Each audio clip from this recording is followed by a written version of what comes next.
চাই অবিলম্বে মুক্তি দিতে হবে, নিঃশর্তভাবে মুক্তি দিতে হবে শাহজাহান খানের।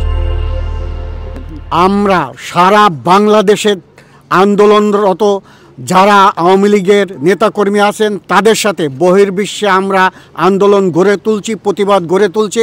আমরা ইনশাআল্লাহ এই অবৈধ সরকারকে অচিরেই ইনশাআল্লাহ জ্যান্ত কবর দিয়ে বাংলাদেশের মাটিতে নতুন করে সরকার গঠিত হবে, এটাই আমাদের প্রত্যাশা। আসসালামু আলাইকুম, আমার নাম ফারুক খান, মাদারীপুর সদর উপজেলার দুধখালী ইউনিয়ন পরিষদের চেয়ারম্যান।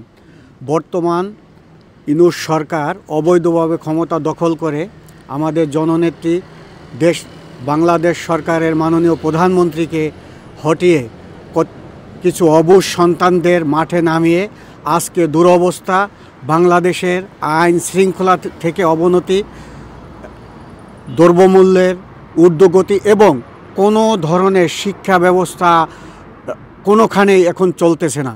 চলতেছে ইউনূস সরকারের এজেন্ডা বাস্তবায়ন, দেশের অরাজকতা করার জন্য সর্বোচ্চভাবে, এবং আইনের শাসন একদম ভেঙে পড়েছে।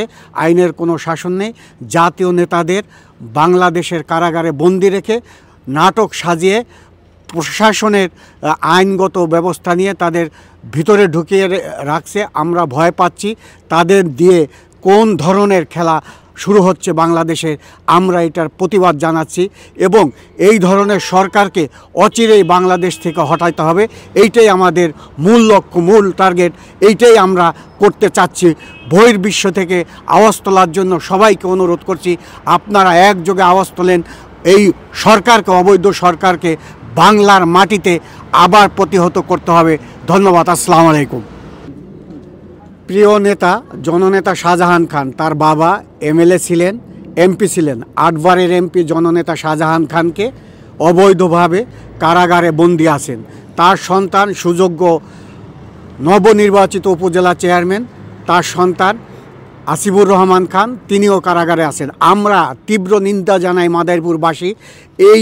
এই 8 বারের এমপি, জননন্দিত নেতা, মানুষের নেতা এবং শ্রমিকের জান শাহজাহান খান, তাকে কিভাবে কোন মার্ডার কেসে সে জড়িত ছিল, অবৈধভাবে বিভিন্ন কেস দিয়ে তাকে বিভিন্ন হয়রানিমূলক মামলা দিয়ে তাকে আজ কারাগারে করে রাখছেন। আমরা এর তীব্র নিন্দা জানাই মাদারীপুরবাসী এবং শ্রমিক ফেডারেশনের পক্ষ থেকে তীব্র নিন্দা জানাই। শাহজাহান খানকে অবিলম্বে মুক্তি চাই। আমরা মুক্তি চাই, অবিলম্বে মুক্তি দিতে হবে, নিঃশর্তভাবে মুক্তি দিতে হবে শাহজাহান খানের।